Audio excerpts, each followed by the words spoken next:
Kick fear to the curb. I've loved musical theater since I was a little kid. I didn't grow up going to shows on Broadway, or off-Broadway, or even off-Broadway.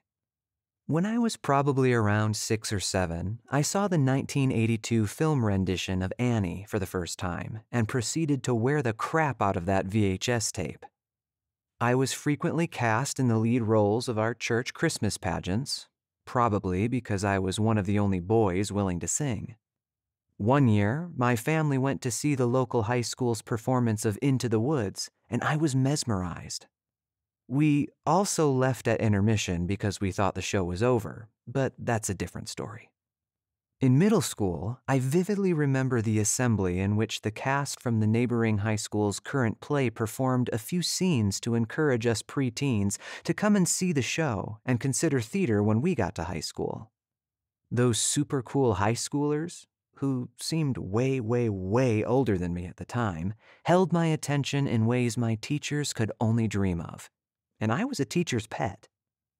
So it probably goes without saying that when I finally reached high school, I was rip-roaring ready to go and auditioned in the theater department as soon as I could.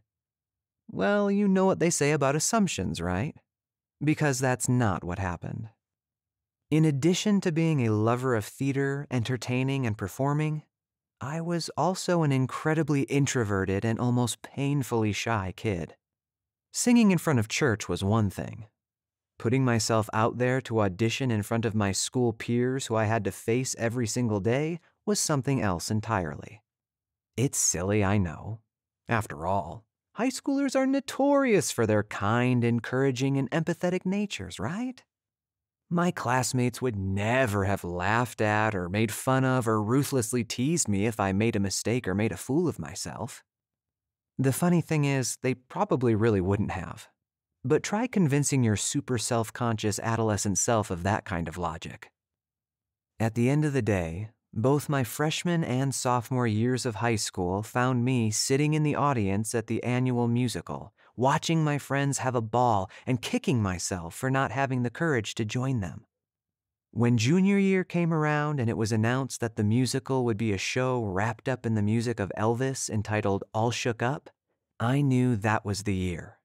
No more running, no more hiding, no more guilt after the fact.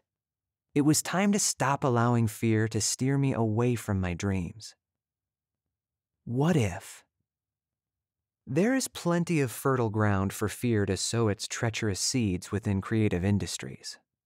Being in community with other creative individuals, I know I'm not alone when it comes to trying to uproot them before they get a stranglehold.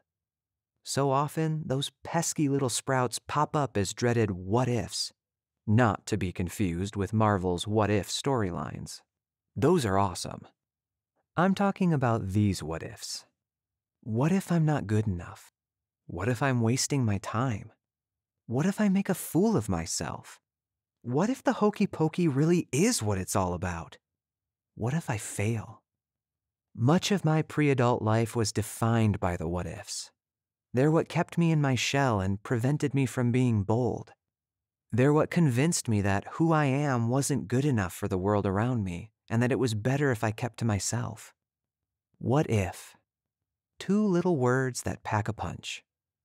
They're more effective at stalling dreams before they even start than they have any right to be. And it's all because they play off the unknown. As humans, we don't typically like the unknown. It's scary and mysterious. Anything could be in there. Sure, it could be something amazing, but it could also be clowns. And a 2016 poll shows that 42% of Americans are more afraid of clowns than terrorism, economic collapse, climate change, and even death. So this is serious. The point is, the unknown is something wildly outside of our control, and humans love to be in control. In fact, certain scientific evidence points to a need for control being a biological imperative for survival. If that's the case, it's no wonder the what-ifs have such a powerful influence over our lives. Regaining control. What's the best way to wrest control away from the what-ifs and the doors they open to the great unknown? While there are certainly countless strategies for combating fear, one of the best first steps, in my humble opinion, is to take stock of the fear itself. To the best of your ability, take a step back from whatever fearful situation you find yourself in and examine the components of what's going on. Some helpful steps include paying attention to how you feel, recognizing the fear for what it is and owning it, taking a deep breath, and quote-unquote putting the fear on trial. Talk yourself through your fearful thoughts and then imagine an empowering response. Prepare yourself. Another helpful way to overcome the fear that's holding you back is to eliminate as much of the unknown from the equation as possible. How do you do that? Practice. Something is only mysterious and unknown insofar as you don't know what to expect from it. Start with some basic mindfulness practices. Try visualizing what it would look like for you to succeed. From there, give whatever it is you want to do a try, even in part. Once you do, it begins to take away some of the unknown's power and gives you more solid ground to stand on. As you become more familiar with your pursuit through practice and preparation, confidence is a natural byproduct. A word of caution, though. Practice can easily become a substitute for fear that can just as easily prevent you from achieving your dreams. Eve Rodsky, author of Find Your Unicorn Space, wisely says, "It's important not to get stuck in the preparation. Do your readiness prep work and then set yourself up for your next step forward. Take the time you need to practice and become more comfortable, but don't get stuck there. Take the leap." When it comes down to it, there's rarely, if ever, a 100% guarantee that you'll achieve your dream exactly the way you want to. Truthfully, it's far more likely that even if you do face your fear, you'll encounter new hurdles, new unknowns, and new fears. But that's life. If you don't want to go through yours with a burden of regret weighing you down, there will always be moments where you simply have to take a risk and dive in. Leslie Blodgett, founder of Bare Minerals and author of Pretty Good Advice, says, "If you wait for the fear to go away, the opportunity will go away too." This isn't to say that it's ever too late to start something new, but it is a reality check that helps us not waste our time with unrealistic expectations. The sooner we can kick our fear to the curb and move on, the sooner we can start living our best lives. Dare to suck. Artists know better than anyone what it takes to push through the what-ifs, put everything on the line, and wait with bated breath for the world to respond. We can't ensure a positive reaction, but if we let that prevent us from trying in the first place, we end up with no reaction at all.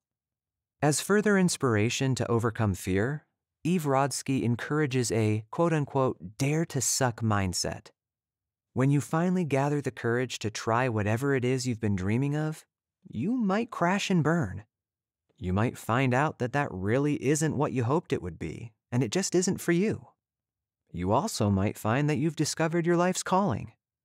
Either way, you've conquered that unknown. In hindsight, I recognize I shifted toward a dare to suck mindset my junior year of high school. I practiced my butt off for that musical audition, which made the dancing portion a bit challenging, and performed in front of my peers knowing I might botch the whole thing. In spite of that, and a few missed song lyrics, I still remember the director's words when I finished. "Where have you been?"